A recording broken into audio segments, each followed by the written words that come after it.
Hello everyone, kami di sini akan mempresentasikan tentang mata kuliah pengantar pendidikan. Kelompok kami yang beranggotakan Jamaluddin Ahmad, Farhati Bacantika, dan saya sendiri.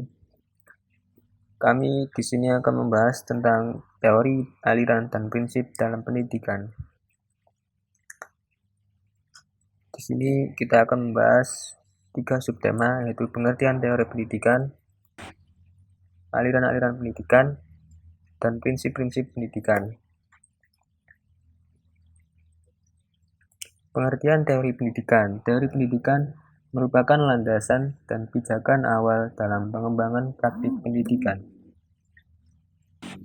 Contoh teori pendidikan yaitu pengembangan kurikulum, manajemen sekolah, dan proses belajar mengajar. Teori pendidikan menurut Nurani Soyomukti.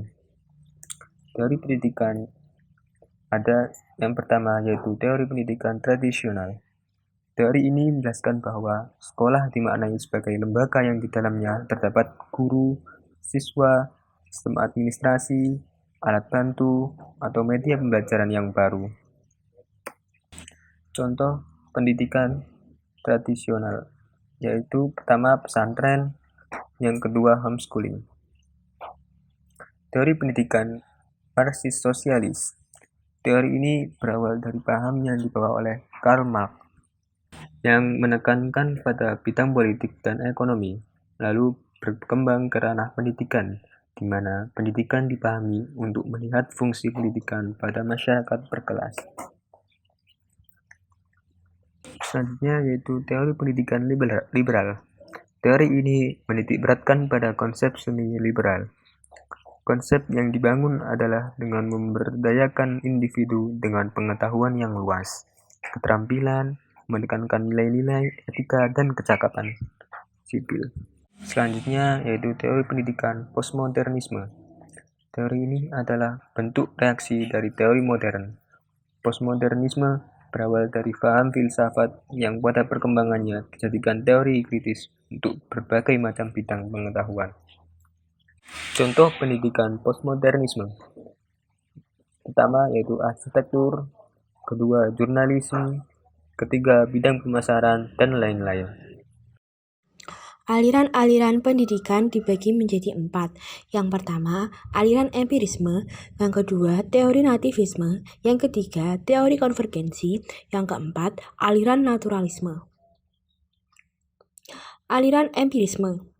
Aliran empirisme merupakan pembentukan dan perkembangan manusia dalam menerima informasi dan pendidikan ditentukan oleh faktor lingkungan. Teori nativisme. Teori nativisme adalah perkembangan kepribadian setiap individu hanya ditentukan oleh bawaan kemampuan dasar, bakat, serta faktor dalam bersifat kodrati. Teori konvergensi. Teori konvergensi merupakan teori perpaduan di mana menjelaskan bahwa perkembangan manusia dipengaruhi oleh faktor bakat atau kemampuan dasar dalam alam sekitar. Aliran naturalisme dipelopori oleh J.J. Rousseau yang dimana ia mengatakan segala sesuatu adalah baik ketika ia baru keluar dari alam dan segala sesuatu menjadi jelek manakala ia sudah berada di tangan manusia. Prinsip pendidikan. Menurut Profesor Dr. Endriarkara, terdapat 4 prinsip pendidikan, yaitu yang pertama humanisme, yang kedua humanisasi, yang ketiga humaniora, dan yang terakhir humanitas. Nah, apa itu humanisme?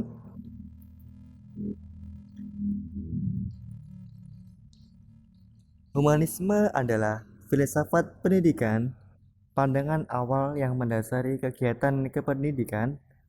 Pendidikan oleh humanisme dilihat sebagai penyempurnaan diri manusia. Yang kedua ada humanisasi.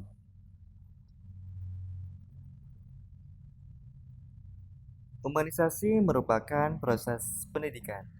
Visi dalam humanisasi itu harus dicapai melalui proses yang manusiawi pula. yaitu humanisasi yang dengan sendirinya mengimplikasikan humanisasi. Manusia tidak hanya menjadi homo atau dalam kurung manusia. Dia juga harus menjadi homo yang human, artinya berkebudayaan lebih tinggi. Humaniora sebagai sarana menghumanisasikan pengajaran. Humaniora di sini dimaksudkan dalam dua arti, yaitu yang pertama, sekumpulan ilmu-ilmu kemanusiaan seperti filsafat, sejarah, dan ilmu-ilmu bahasa. Dan yang kedua, cara pengajaran yang mencoba mengangkat unsur-unsur kemanusiaan dalam pengajaran. Ada humanitas. Humanitas dikatakan sebagai tujuan akhir pendidikan yang pada akhirnya bermuara pada kemanusiaan integral atau utuh yang terus-menerus harus disempurnakan. Ciri-ciri humanitas. Yang pertama, memiliki kepekaan budaya dalam kurung cultural sensibility yang diwujudkan dalam menghargai pluralisme dan multikulturalisme. Yang kedua, memperhatikan tantangan sejarah dalam kurung historically attentive yang terus berubah. Yang ketiga, mampu memprakarsai berbagai terobosan dan inovasi serta menemukan makna baru dalam berbagai dimensi kehidupan atau dalam kurung philosophically creative. Memiliki keunggulan akademik dan sekaligus memiliki kepedulian kepada keadilan dan ketidakadilan atau dalam kurung academic excellence and sensitivity to justice and injustice. Prinsip pendidikan menurut Kementerian Pendidikan dan Kebudayaan. Yang pertama, prinsip demokratis berlandaskan hak asasi manusia atau disebut HAM. Yang kedua, prinsip proses pembudayaan dan pemberdayaan sepanjang hayat. Yang ketiga, prinsip sistemik, terbuka, multimakna, dan legalitas. Yang keempat, prinsiping ngarso sung tulodo, ing madya maun karso tutpuri handayani. Yang kelima, prinsip memberdayakan masyarakat. Yang kelima, prinsip memberdayakan masyarakat.